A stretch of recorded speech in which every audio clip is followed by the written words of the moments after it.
Bismillahir Rahmanir Rahim. Alhamdulillah. Alhamdulillah wa salatu wa salam ala nabiyyina Muhammad. Wa ashhadu an la ilaha illallah wahdahu la sharika lah. Wa ashhadu anna Muhammadan abduhu wa rasuluhu. Amma ba'd. Let us continue inshallah today with our series of lectures on Hasad or envy. As you all know, this is our third lecture inshallah. In the famous hadith of the Prophet ﷺ that was narrated by Abu Hurairah and recorded by Imam Muslim in his Sahih, the Prophet ﷺ gave some commandments to the believers as to how they are supposed to behave towards one another. And in this hadith of the Prophet ﷺ, he mentioned many things that we as believers, members of one community, are supposed to be aware of and cautious of in our dealings with one another. Among the things that he mentioned: do not hate one another, do not turn one's back on each other, do not undercut one another in business transactions, do not artificially raise prices against one another. And he told us that we have to be brethren, servants of Allah subhanahu wa ta'ala. وَكُونُوا عِبَادَ اللَّهِ إِخْوَانًا. However, in this hadith, the first thing that the Prophet ﷺ mentioned, before giving all of these other aspects that I just mentioned here, the first thing the Prophet ﷺ said was, La tahasadu. La tahasadu. Do not be envious of one another. Do not have hasad towards one another.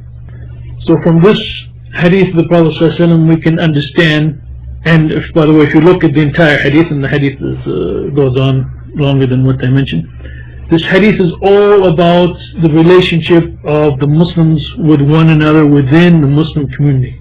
And the first thing that the Prophet ﷺ mentioned, as I said, is that we should not be envious of one another.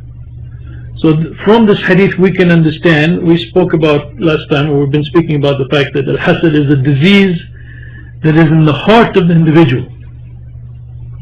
Yet from this hadith of the Prophet ﷺ we see that one of its important ramifications, or one of the aspects of al-hasad, is that it is not just a disease that enters into the heart of an individual, but it is a disease that actually afflicts the community as a whole. And so therefore the idea of removing hasad is not just for the individual. Obviously it's very important to remove any kind of disease from our hearts, but the idea of removing hasad and dealing with hasad properly is that it has strong ramifications for the community as a whole. And that's why the Prophet ﷺ has mentioned it within in this hadith, which he talks about many commands and many aspects of guidance for the community as a whole. And he begins it here by telling us not to have envy, not to be envious of one another. So it is a disease that afflicts our hearts like any other kind of disease, like any kind of physical disease that someone might have.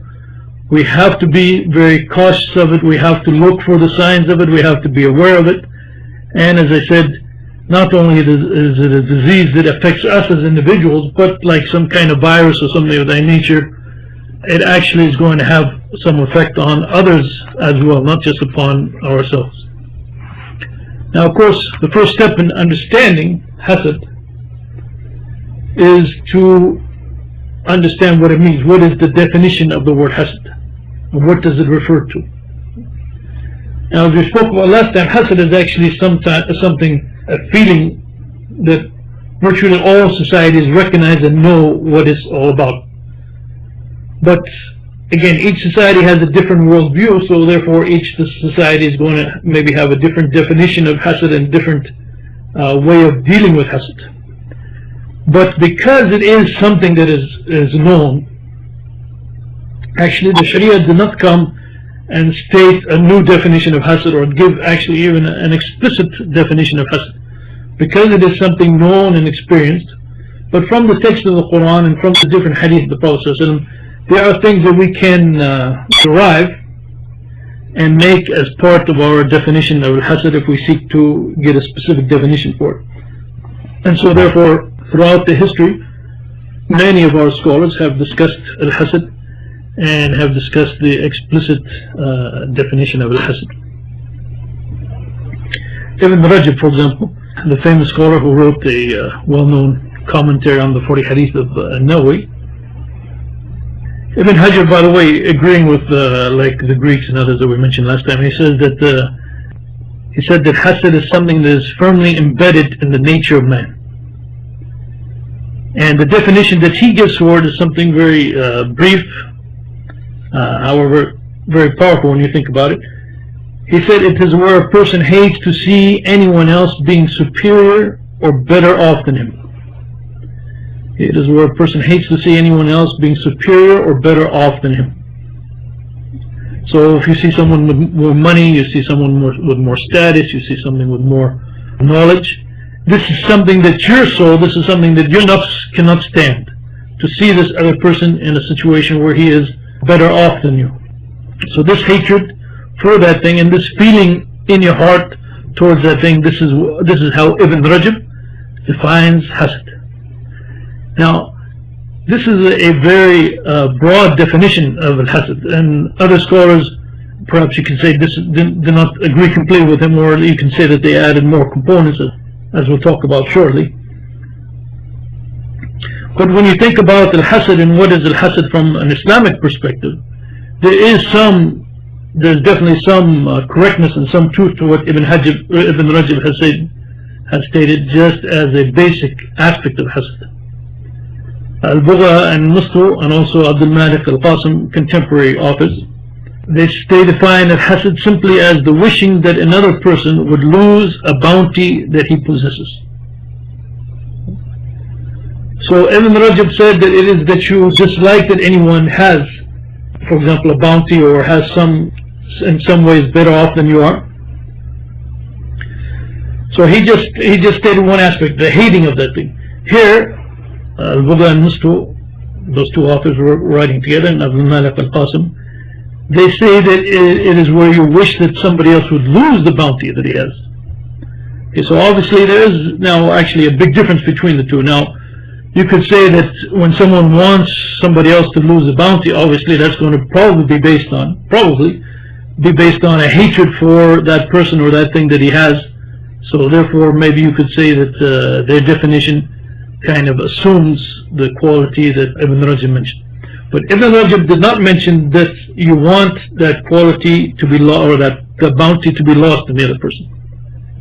Okay, so there is a difference here between the two definitions. Going back to some of the earlier scholars again, like Al-Harith al-Muhasibi, Ibn al-Qayyim, Jamal al-Din al-Qasimi in his abridgment of Al-Ghazali's Ihya Ulumuddin, they define al-hasad as disliking a bounty that another has received and wishing that the other person would lose that bounty. Okay, so here basically what they've done, even though they came earlier than the contemporary authors that I mentioned, they mentioned both what Ibn Rajab said and what Al-Qasim and Al-Bugha Mustu said. They laid down both conditions, and that is that you hate the thing, you hate the fact that somebody, or you dislike the fact that somebody has received the bounty, and you wish that that person would lose that bounty. Okay, so here they're saying that hasad is both aspects. Number one, you dislike the fact that the other person has the bounty, and number two, you wish that that person would lose that bounty. Okay. So from right here, by the way, just from this basic definition, you can see how hasad is going to be something evil, because number one, it implies hatred in your heart. It implies wishing some kind of harm for somebody else. So you not only dislike that the person has this thing, but you also wish, according to Ibn Qayyim and these other scholars, you also wish that they would lose that thing. Al-Haytami defined al-hasad as a person wishing that another's bounty would be lost and wishing that he himself then would receive that bounty.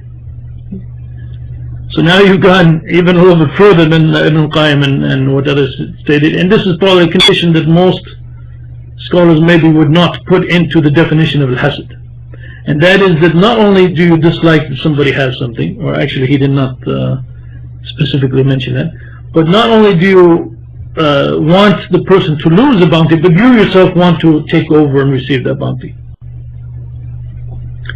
I think this is probably a very special case of al-hasad. As I said, most scholars will not state this further condition that you in turn receive that bounty. And in many times that is not the case with al-hasad. Al-hasad is simply the fact that you'll be happy if that bounty is destroyed. You don't have to receive it. This is another one of the signs of how strange and how sickening you can say al-hasad is. That in general, it's not even a matter that you want the bounty. You are sufficiently made happy, you could say, if that bounty is destroyed for the other person. But al-haythami, as I said, he has stated it in his definition that not only do you want that bounty to be destroyed, but you want to receive it for yourself. Ibn Jibreen, in contemporary scholar, states some of the same things that we mentioned earlier from Ibn al-Qayyim and others, but he also says that in the first place you wish that others do not receive the bounties. In other words, even before they have their bounties, you wish that they would not receive it. And then once they receive it, then of course you would wish that they would lose that bounty. And again, here he is stating a quality or a characteristic in the definition that most scholars also do not state, do not agree with, and that is that usually al-hasad has an object, has a specific object. There is something that this person possesses, there is something that this person has that you are upset about, that you wish would be destroyed and so forth. So it does not include the pre-existence of that object. So in other words, if somebody doesn't have a bounty, al-hasad is not, according to the definition of most scholars, that you don't wish for them to have the bounty in the first place. But al-hasad really kicks in, we can say, when the person receives the bounty and your attitude towards that bounty. So for example, al-Muhasibi, writing many centuries before Ibn Jibreen, he discusses this characteristic where you wish that others don't receive bounties in the first place. He said this is not al-hasad in particular. If we wanted to give a specific definition of al-hasad, he said this is not al-hasad, but obviously if someone has al-hasad in his heart and he's characterized by the qualities of al-hasad, then this will be a general characteristic that he will have. In other words, if he hates bounties after they exist, then most likely he's also going to hate that people receive any expected bounties, or that there's any bounties going to come to them. But by strict definition, you could say maybe that this is not within the definition of al-hasad, although, as I said, Ibn Jibreen, a contemporary scholar, has included. So we can see from these different definitions given by many different Muslim scholars from the earliest centuries to contemporary scholars, there are different components to al-hasad. And as we'll talk about shortly, inshallah, what we can really say is that there are different levels of al-hasad. Where, for example, in one level, you just hate to see someone having something better than you or having some kind of bounty. So you just have that feeling of hatred for it. And then from there you may move on to the second level. We can say that you hate that he has it, and you also wish that it would be destroyed. And perhaps the third level we can say is that you not only wish that he would lose it, but you yourself would gain it. Again, that might be usually outside of the realm of al-hasad. Usually for al-hasad it is sufficient for the person that he knows that bounty has been destroyed. He doesn't necessarily have to receive it himself. And again, when you read what these scholars have to say, and when you read what other people say about al-hasad, you see that it is really a disease. It is really a sickness. There's no other explanation for it. As I said, in most cases, in the case of hasad, you are happy that it is destroyed, you are happy that the bounty is destroyed, even if you didn't receive it. And also, what kind of a person thinks in this way? I mean, probably the one who wants to get it, you maybe could say that at least he benefits from it or something. It's not just destroying something. This is a real sign that there's some kind of sickness in the person's mind and in the person's heart. Now, for many of these definitions, these scholars quoted different verses in the Quran and Hadith of the Prophet ﷺ. In Surah Al-Baqarah, for example, Allah subhanahu wa ta'ala, in talking about the Ahl al-Kitab, Allah subhanahu wa ta'ala says, وَدَّ كَثِيرٌ مِّنْ أَهْلِ الْكِتَابِ لَوْ يَرُدُّونَكُمْ مِنْ بَعْدِ إِيمَانِكُمْ كُفَّارًا حَسَدًا مِّنْ عِنْدِ أَنفُسِهِمْ مِنْ بَعْدِ مَا تَبَيَّنَ لَهُمُ الْحَقِّ.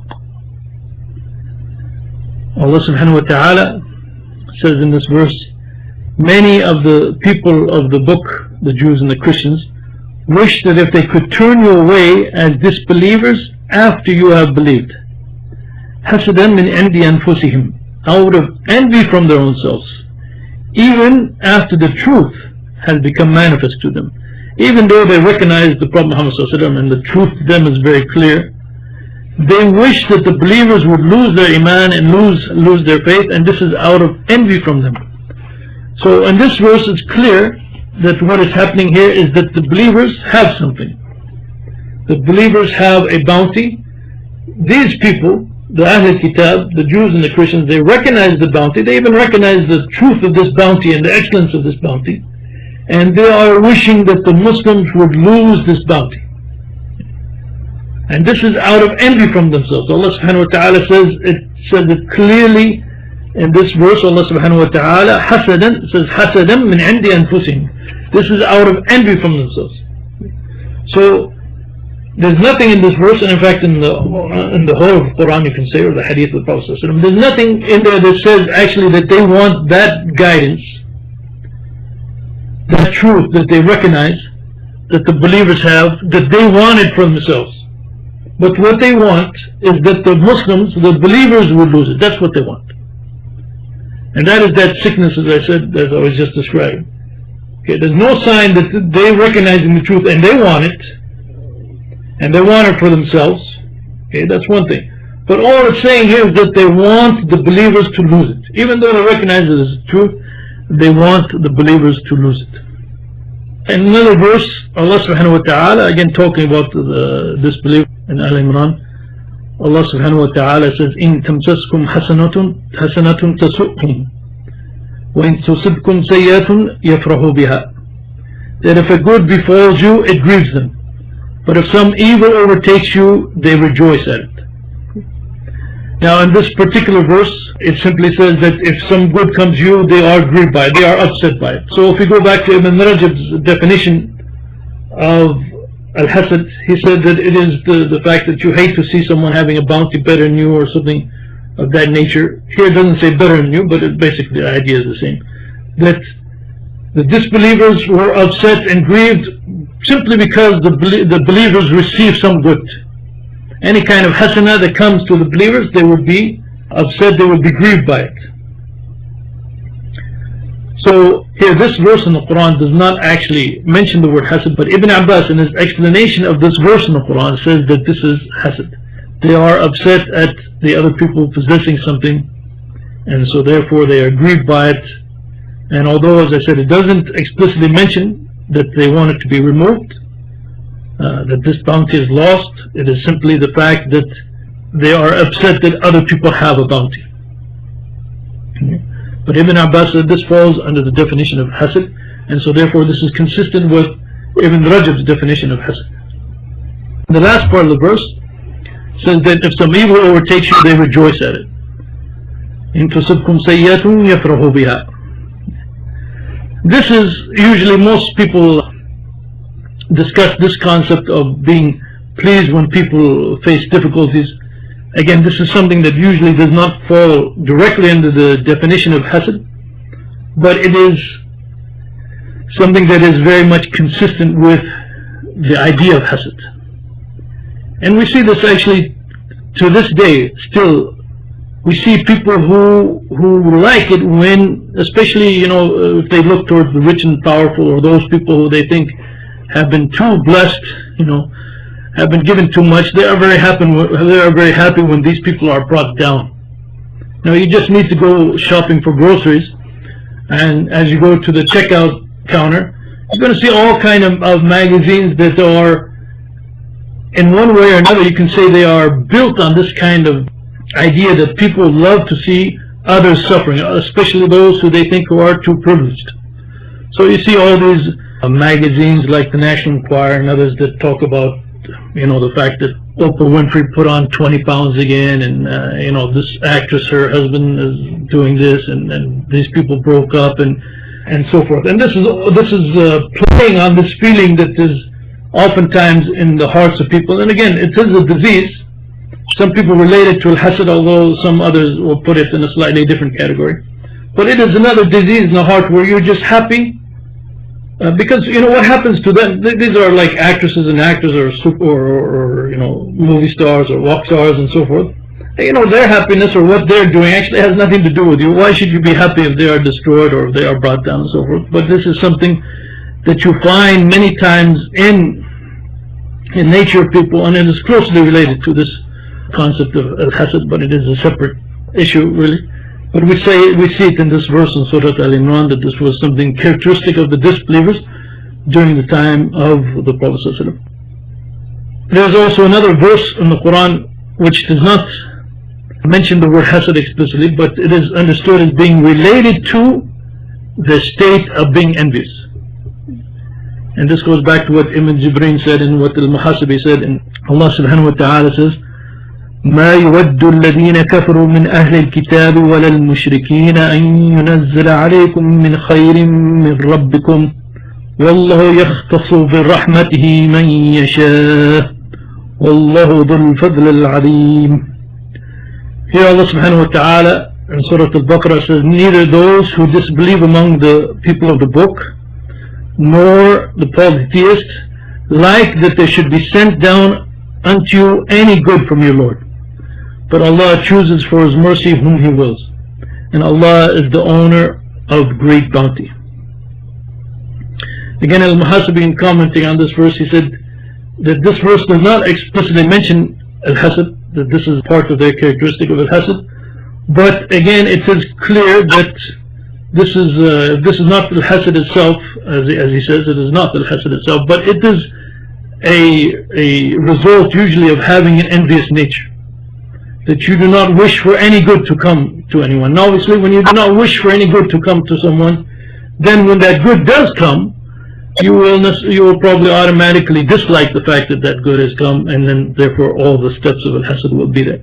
So what we can say from these definitions of al-hasad is that there are a number of cases of al-hasad. You can say a number of levels of al-hasad. And again, remember, we're talking about a disease, right? A disease in the heart.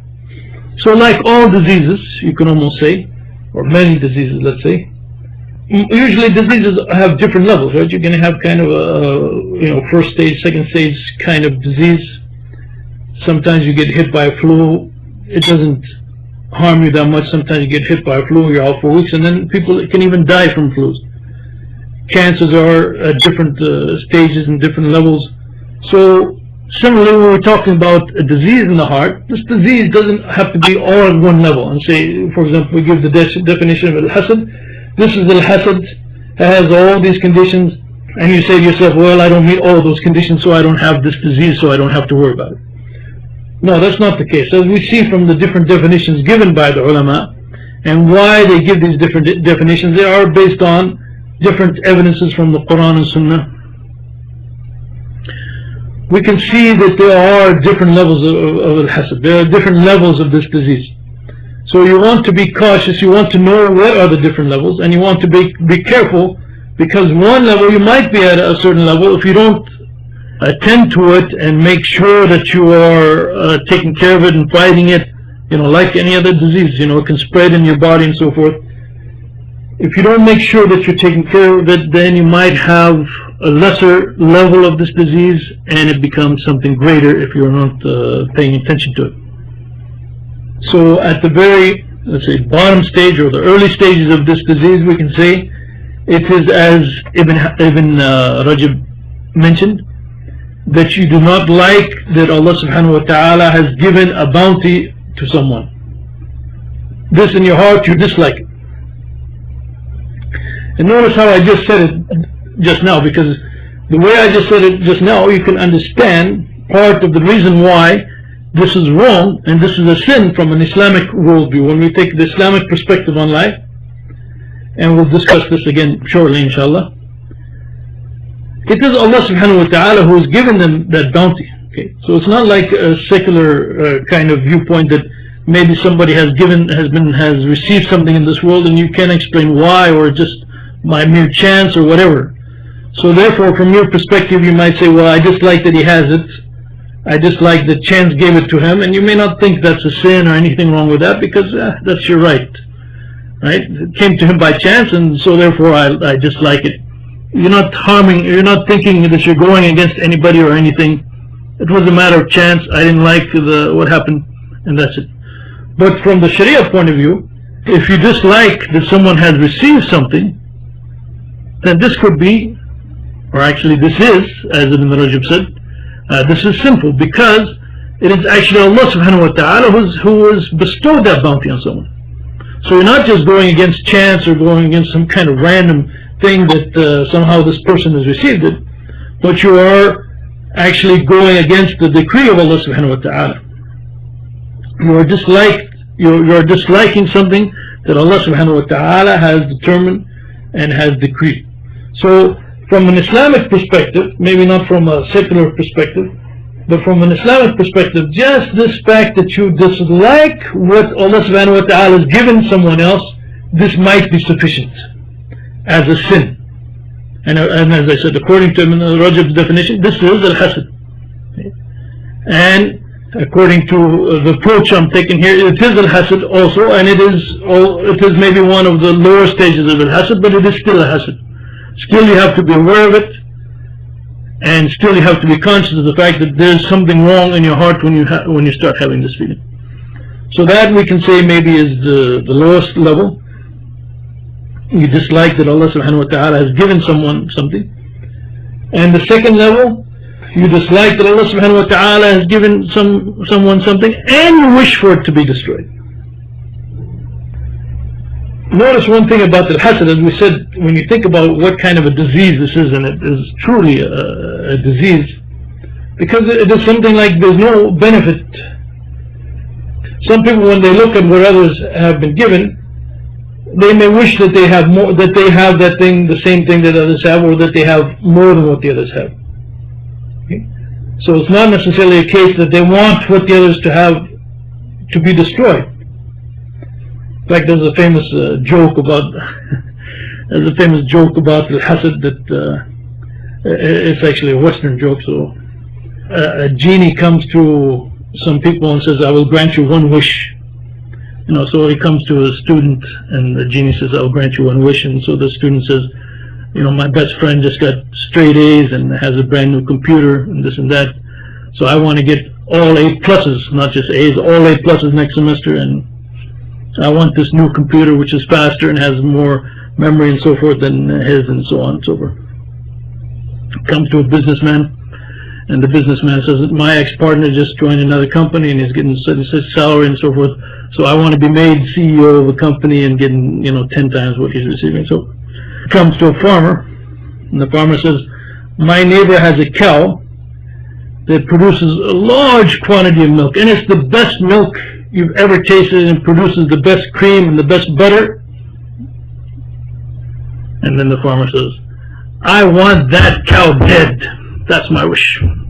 So this is you see this in hasad a lot. It's not simply the fact that you dislike what they have. It's not even the fact that you want similar to what they have, but you want what they have to be destroyed. And as I said, this is the sign that there's no benefit really in al-hasad. And then if we want to go to what Al-Haytami said, you not only want the other person to lose it, but you also want to get it yourself. This maybe can be considered a different level or something of that nature, but I think the worst aspect is where you just want it destroyed. You don't care even to have it for yourself, because the real, as I said, the nature of this disease, the real thing that you want is simply for the other person to be unhappy. When you think about it, this is what al-hasad is mostly about. You want the other person to be unhappy. And this shows us why it is so relevant that the Prophet ﷺ mentioned first la tahasadu in this hadith that we were referring to earlier, in which the Prophet ﷺ is describing how the believers should relate towards one another. Because one of the things that we see in al-hasad is you are actually just trying to bring end to somebody else's happiness. And obviously as believers, as brethren, as part of one community, as inshallah we'll talk about in the later lectures, this is not the way the Muslim should be. So we see that hasad has different levels to it. just with respect to disliking what somebody else has, or wanting it to be destroyed, or even to take it over for yourself. It also has other different levels with respect to whether it's acted upon or not, and we'll get to that shortly. Before discussing that though, let me just compare some of the definitions that have been given by the Muslim scholars with some of the Western definitions given for this concept of al-hasad. So for example, the Webster's dictionary defines envy, which we are translating al-hasad to be envy. The Webster's definition translates envy as painful or resentful awareness of the advantage enjoyed by another, joined with a desire to possess the same advantage. Okay, so here a couple of things that we can see is that it reflects the individual's dislike and feeling of despair and resentment towards the fact that somebody else has some kind of bounty. And then it says joined with the desire to possess the same advantage. And this definition actually is found in Webster's, has been critiqued by a number of authors, because again this is not really what hasad is all about.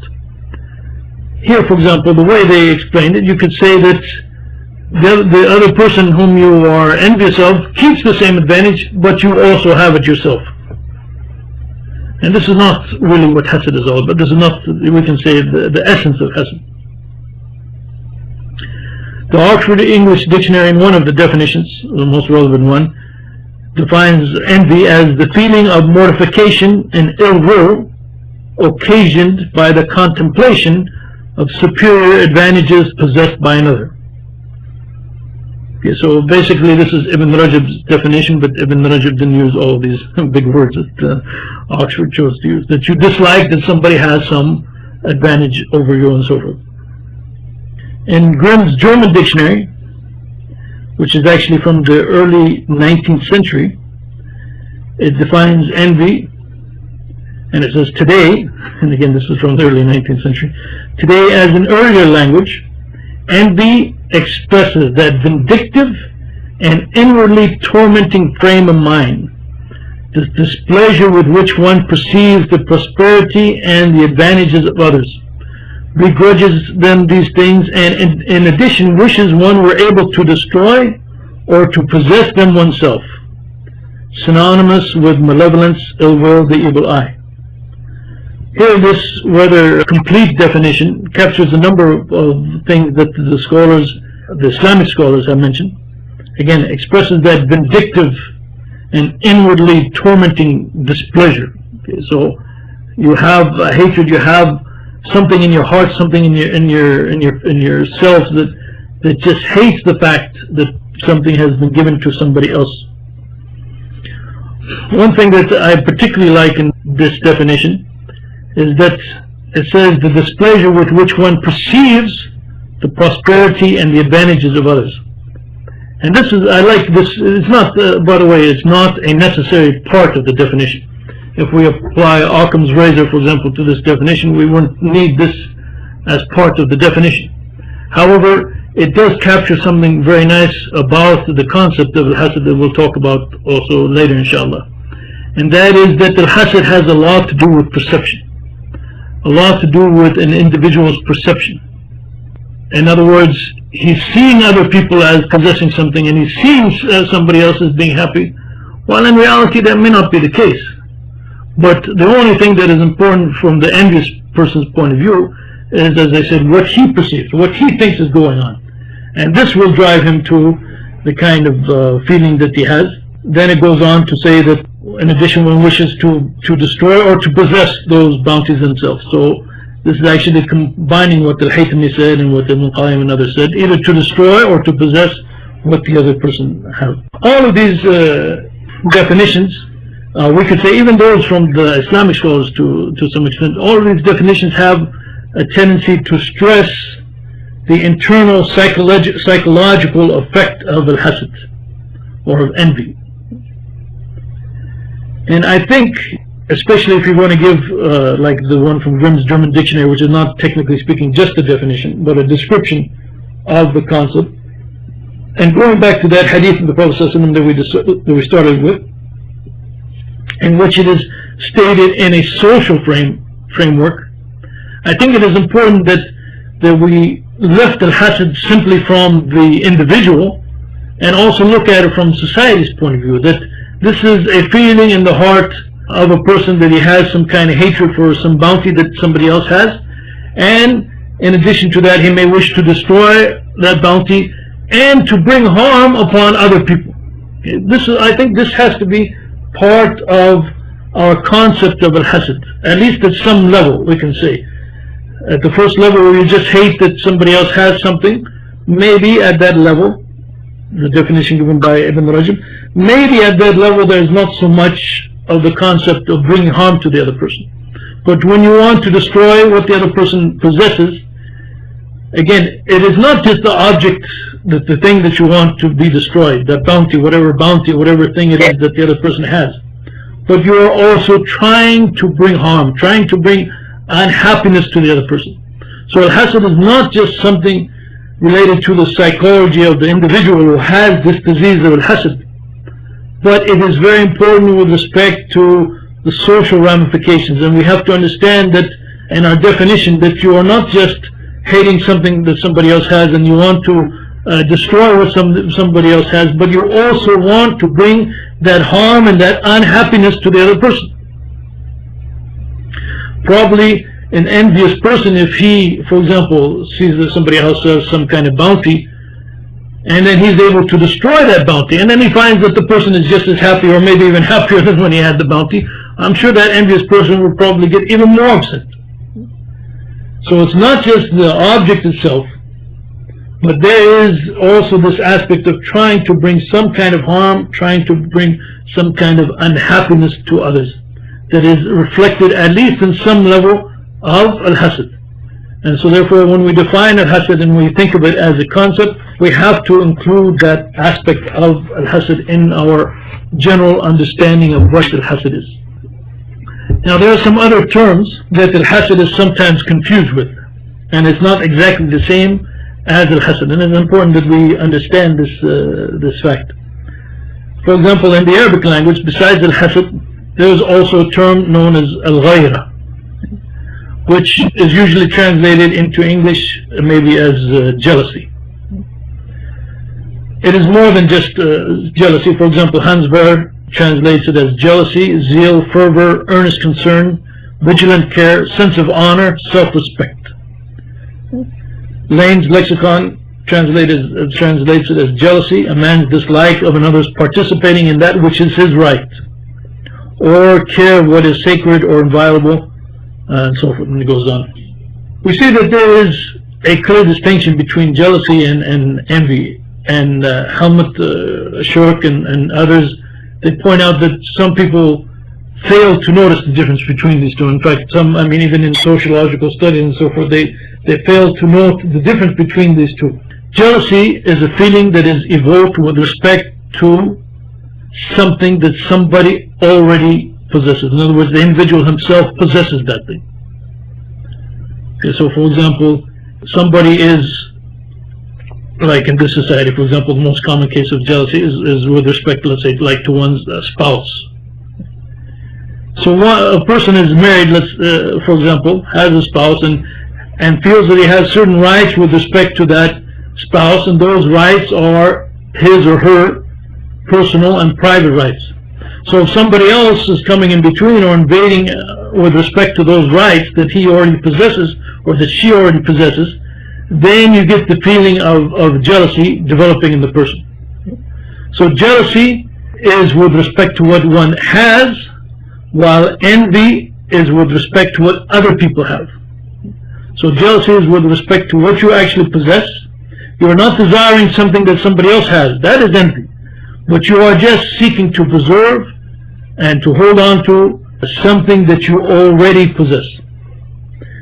Now, jealousy also, therefore, is not always a negative concept. It's not always a pejorative term, even when it's being used, because if something is right, for example, your dignity, your honor, your, let's say, like your civil rights and these kind of things, these things that you have and they are right that you have them, you can have jealousy with respect to these things.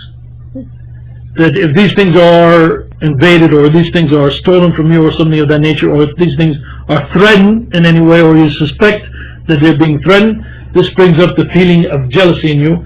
And if it is something that is supposed to be protected, and is supposed something that is a right, then this feeling of jealousy is not a negative feeling whatsoever. And so therefore people can have jealousy for the sake of Allah subhanahu wa ta'ala. In other words, when the rights of Allah subhanahu wa ta'ala, which belong to Him, are being negated or being violated, then you have jealousy with respect to Allah subhanahu wa ta'ala, that you don't want this to occur, and therefore you try to seek a remedy and change what is occurring. Envy is also different from what you could call a general yearning. Okay, for example, elderly people may look at younger people and wish, that they had their youth again, or wish that they had some more strength or more energy. As some people, as they get older, they feel that they have less energy and strength, or even maybe even they have their beauty again, or maybe people who are not that well off look to those people who are richer and just wish that their life would be a little bit easier and so forth. This is not really envy. Desiring something or wishing that maybe something would be easier or better for you, this is not envy, as long as you are not targeting something that other people possess. In other words, you're not saying, for example, that these people have the youth, and as the old expression says, youth is always wasted on the young. That if you had the youth and energy, you would do good things with it, and these kids are just goofing off and wasting all their energy on useless things.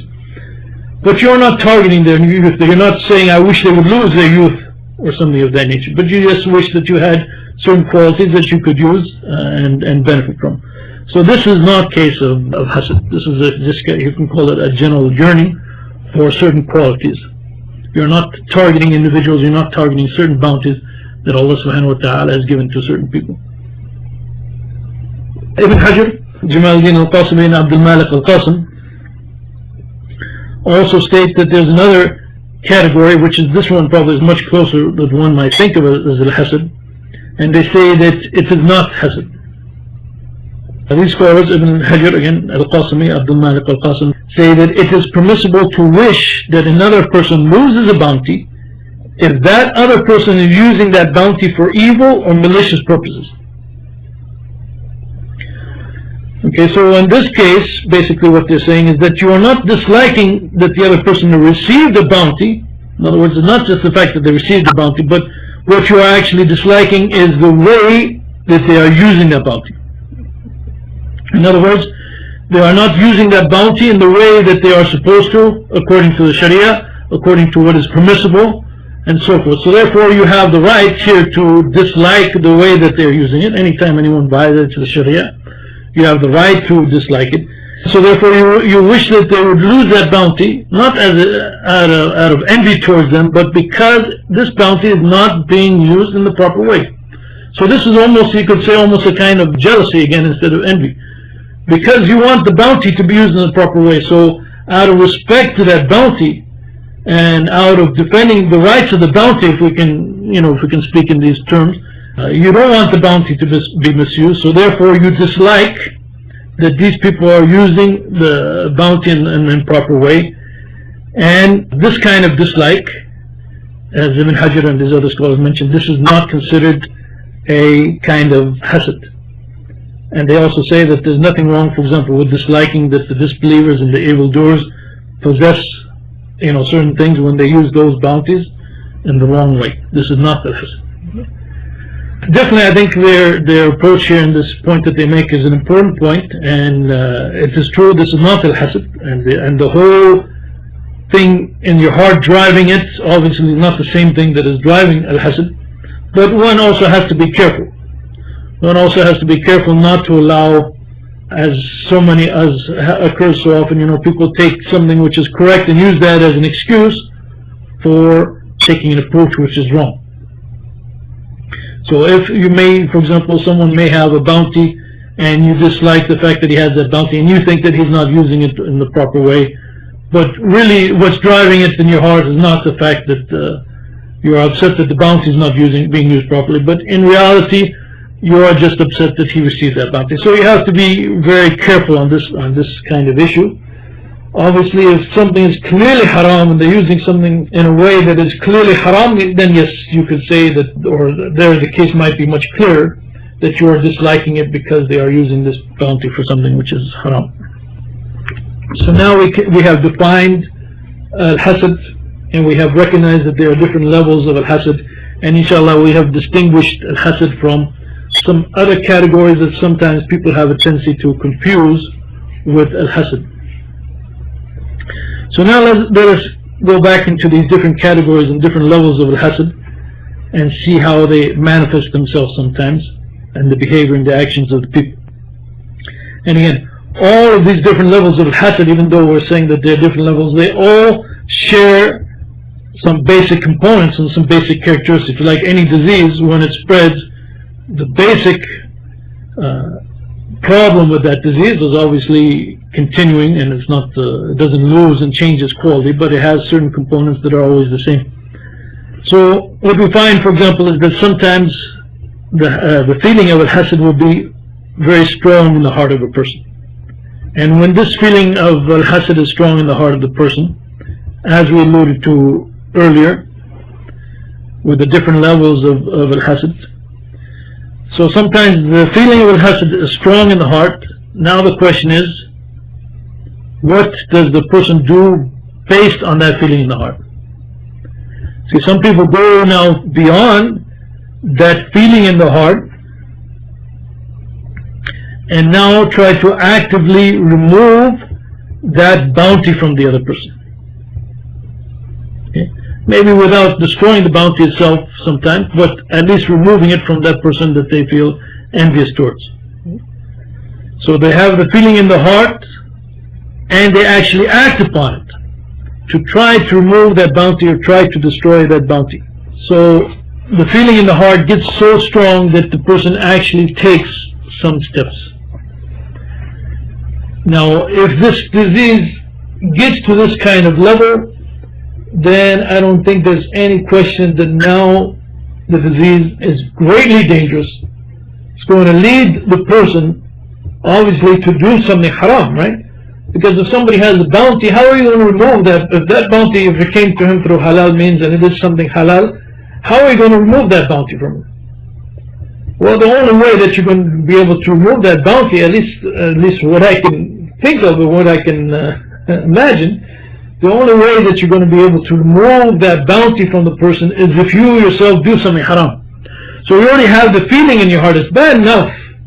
It's bad enough that you had the feeling in your heart. Okay, this in itself was a sin and was wrong, but now you're going to try to take some steps to remove that bounty, and obviously these steps are going to involve you in something haram. And as we said, there are different cases that might occur here. Either you just try to remove that bounty from the person but not necessarily destroy the bounty itself. There are others who will try to remove the bounty from others and try to get it for themselves. Okay. At one level, as I said, this is maybe worse than the first case, while on another level, another way of looking at it, maybe the first case is better. And the last case is that, as we said, as we talked about before, you just want the bounty to be destroyed. You don't even want it to go to someone else. You don't even want it to come to yourself. You just want the bounty to be destroyed. So you look at what other people have, you're upset that they have it, and so therefore you try to destroy the bounties that they have. And this is what is driving this again. When you think about it, or at least partially what is driving this, is that you are trying to destroy the happiness of others. Because there can be no other explanation, there can be no other really way of looking at it. You are just trying to destroy that bounty. This means you are simply trying to destroy the happiness of others. Now, on another level, there are many times in which the hasad which is in the heart, that feeling which is in the heart, is not acted upon. Okay, this is very important.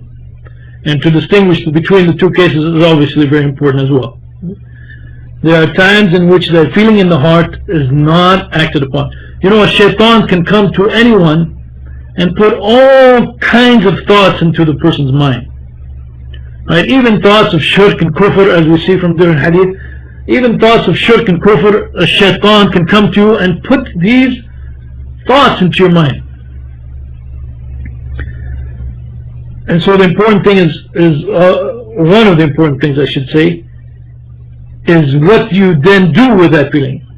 What you then do with those thoughts. How do you react to those thoughts? So, for example, sometimes we know that there is a feeling of hasad in the heart.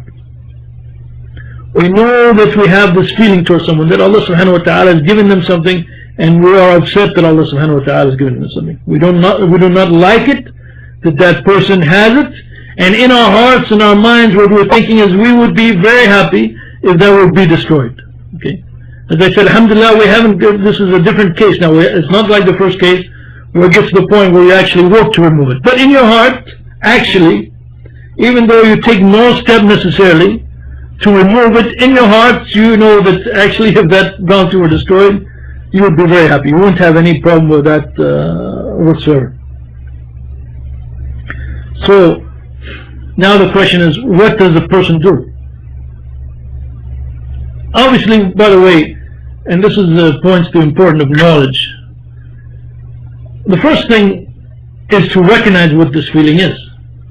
I know that's obvious, but sometimes we have to emphasize the obvious, because you have to recognize that this feeling is this disease of al-hasad. You have to recognize that this is that very dangerous thing that so many scholars, even non-Muslim authorities, are talking about and warning people about. If you don't have knowledge, if you don't study what is al-hasad, if you don't even hear about al-hasad, you may not even recognize what a dangerous disease is in your heart. So the first thing is that you have to recognize what this feeling is. You have to realize what is going on in your heart. And this is, maybe many people won't even realize what is going on in their hearts. Maybe some people are not very conscious even of what is going on inside their own hearts and inside their own minds. They do not reflect, they're not keeping a close eye on themselves to make sure that they're only doing and thinking, not just doing. Okay, remember, the external acts are one thing, but as important, if not more important, is what is going on in the heart. So don't just look at what you're doing, but also look at what you're thinking. Look at what is going on in your heart. So now you have this feeling that has entered in your heart. So the first thing, and the first step obviously, is to recognize what this feeling is. And to see this as al-hasad. And to recognize that al-hasad is one of the sickest things you can think of, really. Because it has no real purpose, real benefit to it. And we'll talk more about that later, inshallah. You just want somebody else to be unhappy. I mean, what? Does that make any sense? You know, Allah subhanahu wa ta'ala has given something to someone, and all you can think about is you want this person to be unhappy. So you have to recognize what is going on in your heart. Once you recognize what is going on in the heart, now there are a number of things that might be done. One person, for example, may recognize what is in his heart, recognize that this is a great disease, and will take whatever steps he can to counter it and to remove it from his heart. He will turn to Allah subhanahu wa ta'ala, he'll make dua to Allah subhanahu wa ta'ala to purify his heart, he will pray, he'll do whatever he thinks will help him to remove this from his heart. Obviously, that is how the believer who is really aware of the diseases of his heart and how he will have to meet Allah subhanahu wa ta'ala with these diseases in his heart if he dies in that state. Obviously, the one who is really aware of the place of the heart and the central role of the heart and the worship of the heart, this is how he will react. And he will not waste any time to try his best to remove this from his heart. Turning to Allah subhanahu wa ta'ala, seeking refuge in Allah subhanahu wa ta'ala. And inshallah, the stronger that he tries to counter it, the more that he takes these efforts, even though this thing is entered in his heart, by his reaction by the steps that he is taking, inshallah, he will be pleasing Allah subhanahu wa ta'ala by reacting properly to what has entered into his heart. By pleasing Allah subhanahu wa ta'ala, inshallah, Allah subhanahu wa ta'ala will help him and will remove this from his heart. And so, if we fight the feeling, if we see this feeling in our heart and we fight it, then it's like any other sin that you have to keep yourself from, for example, drinking alcohol. And if you see yourself going towards it, you have to make jihad, right? You have to make this jihad of the nafs to keep yourself from it. Well, similarly, you have to fight this. This is an obligation upon you. In the same way it's an obligation upon you to keep yourself from drinking alcohol, this is an obligation upon yourself to keep yourself from having these feelings of al-hasad in your heart. So, at a bare minimum, our obligation towards Allah subhanahu wa ta'ala is, actually the first step is to take these matters seriously and to realize that there's such thing as diseases of the hearts, and we have to purify ourselves from these diseases.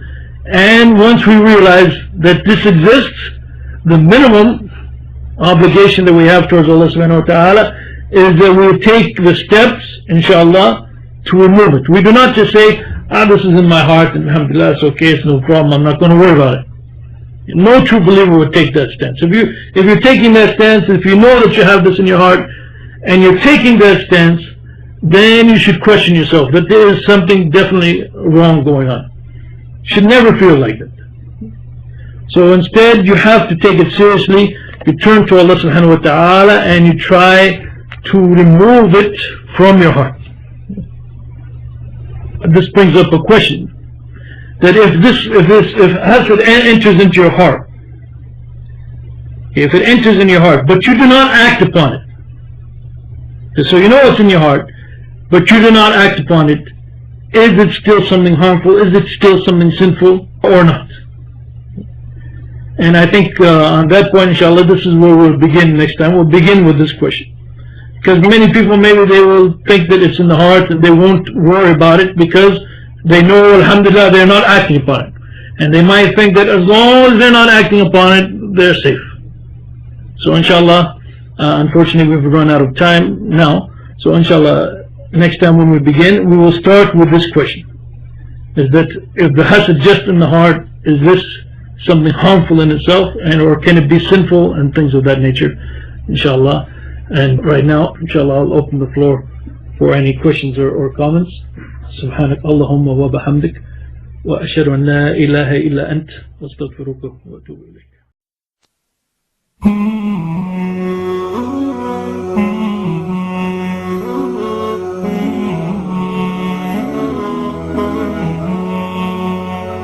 Mm-hmm.